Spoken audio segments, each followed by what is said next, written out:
मंडळी, सर्वांना जन्माष्टमीच्या शुभेच्छा. तो योगेश्वर आपल्या सर्वांच्या जीवनात आरोग्य, ऐश्वर्य, सुख, समृद्धी आणो, हीच त्याच्या चरणी प्रार्थना. जन्माष्टमी, कृष्णा तुझा वाढदिवस. कृष्णा, तुला कसलं रे संबोधन लावायचं? काळाच्या चक्राला जो बदलण्याची क्षमता ठेवतो, विश्वामध्ये प्रेमाचा हुंकार भरतो, तो कृष्ण. कृष्ण हे एक तत्व आहे. धर्म, अर्थ, काम, मोक्ष हे आयुष्याचे घटक. या प्रत्येक घटकाशी श्रीकृष्णाचा संबंध असतो. जीवाला योग्य मार्ग दाखवून तो देहधारी अवतार संपवतो. देहधारी अवतार संपला तरी तत्व संपत नाही. त्याचे काम अखंड चालू असते व ते चालूच राहणार. जोपर्यंत जीवाचे कर्म अस्तित्वात आहे तोपर्यंत कृष्णाचे अस्तित्व राहणार. कृष्णा, तुला खरंच कसलं रे संबोधन लावायचं? तू आकाशासारखा वाटतो आम्हाला. आकाश कसं सतत माथ्यावरती असतं. आपण जिथे जाऊ तिथे आपली सोबत करतो, पण त्याचा निळा रंग बोटावर नाही धरता येत. खरं म्हणजे तुझं नाव घेतल्यावर तुझं मानवी रूप डोळ्यासमोर येतच नाही बघ. आधी येते ती आकाशाची गडद निळाई आणि त्या पाठोपाठ लहरत येतं ते मोरपीस. तुझ्या इतका मानवी जीवनात मिसळलेला कोणताच देव नाही बघ. प्रत्येक नातं तू समरसून जगलास आणि वेळ येताच त्या नात्यातून वेगळाही झालास. कधी परत वळून बघितलंस का रे? तुझं सगळंच अतर्क्य. प्रचलित नियम तू मोडलेस. जन्म घेतलास देवकीच्या मथुरेत, पण वाढलास नंत यशोदेकडे गोकुळात. दह्या दुधाच्या चोऱ्या केल्यात, गोपिकांच्या छेडे काढल्यात. सुदामा, अर्जुन, उद्धव यांचा मित्र होतास आणि द्रौपदीचा सखा झालास. हे सुंदर नातं तू भारतीय स्त्रीला दिलंस. बाईचा मित्र ही संकल्पनाच नव्हती आपल्याकडे. तो स्त्रीचा पिता, पुत्र किंवा पती असावा अशी रीत. पण तू राधेचा प्रियकर झालास. अष्टनायकाचा पती झालास. जरासंघाच्या तावडीतून सोडवलेल्या 16,000 सहस्र स्त्रियांना तू अभय दिलंस. मीरेने तुला नटनागर गिरीधारी म्हणून साथ घातलीस. कृष्ण शब्दातील एकही अक्षर शरण नाही. जितकं नाव कठीण तितकं समजायलाही कठीण. कृष्णा, तू अनेक नाती निभावलीस. गीतेत तू यदा यदा ही धर्मस्य म्हणून तू परत येण्याचं वचन दिलंस. पण आता युद्धासाठी नको येऊस. आम्ही माणसं म्हणजे एक बेट झालो आहोत. यावर नात्यांचे पूल बांधायलाय. पुन्हा एकदा तुझ्या बासुरीचे सूर कानी पडू दे. कृष्ण भेटलाच पाहिजे. आयुष्याच्या प्रत्येक वळणावर कृष्ण भेटलाच पाहिजे. रेखाटलेलं दाखवायला आणि गायलेलं ऐकायला हक्काचा सवंगडी पाहिजे. मुळात नात्याच्या पलीकडचे भावबंध जोडणारा हक्काचं कोणीतरी पाहिजे. लहानपणापासून जपलेल्या अनेक नात्यांची वय वाढत असतात. त्या नात्यांचे काळाप्रमाणे अर्थही बदलत असतात. तसेच ते पूर्वीचे निर्वाज, अबोल असं नातं पुन्हा जमवायला पाहिजे. आणि म्हणूनच याकरता कृष्ण भेटलाच पाहिजे.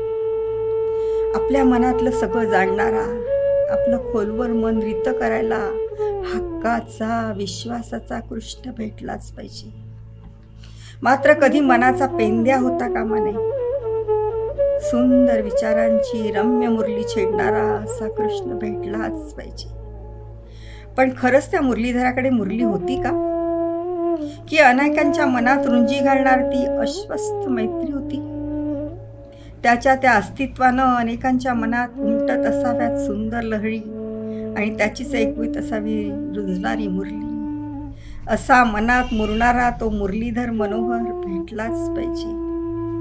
आपल्या पुराणात असं सांगितलं आहे की श्रीकृष्ण हा पूर्ण पुरुष आहे. तो अमर्याद पुरुषोत्तम आहे. प्रभू रामचंद्र हे मर्यादा पुरुषोत्तम, तर श्रीकृष्ण अमर्याद पुरुषोत्तम.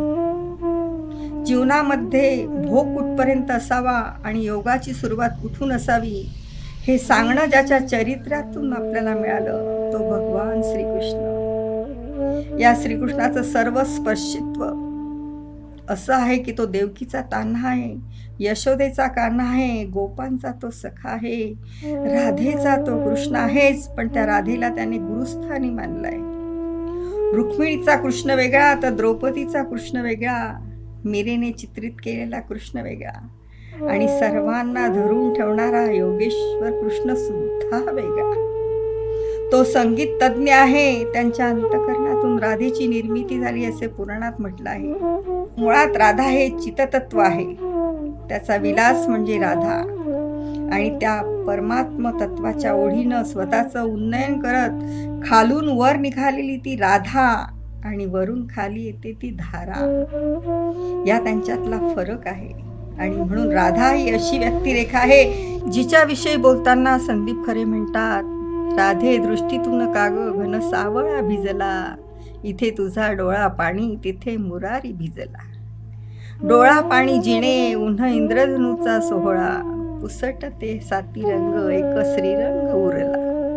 आणि असलं तरी गंमत म्हणजे जिला भक्तीचं इंगित कळालं त्या राधेनेच एके दिवशी कृष्णाच्या बासरीलाच मुळी विचारलं की बाई ग, मला की नाही तुझा हेवा वाटतो. श्रीकृष्ण कायम तुला अधराला लावून बसतात ग बाई, तुला कसं हे आयुष्यभर जमलं.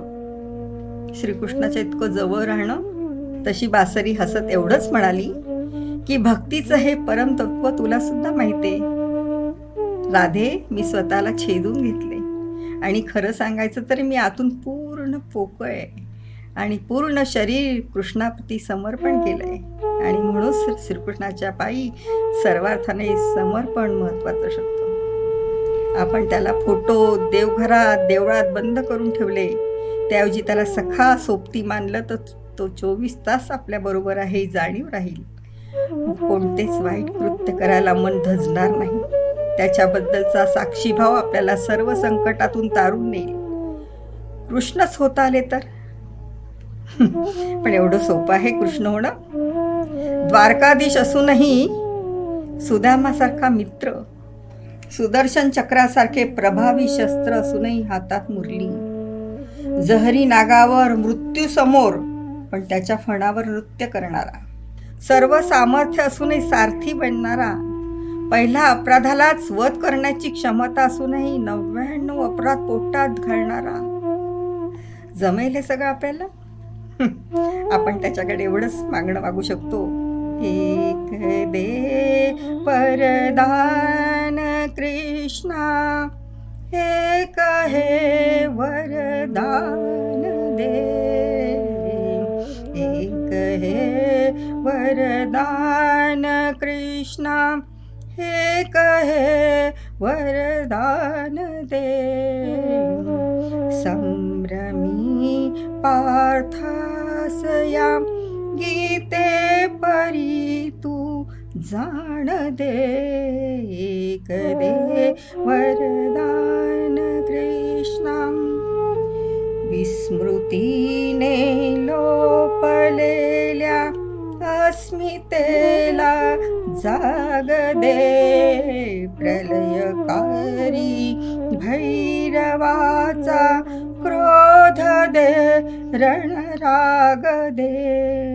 अंतरी वेदातले पुण्य पावन ज्ञान दे, कदे वरदान काना.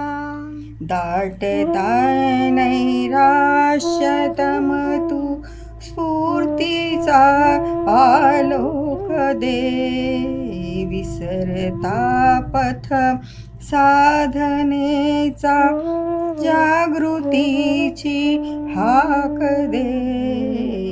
संकटाचा मार्ग दे परी पार करण्या त्राण दे, कदे वरदान कृष्णा, एक हे वरदान दे.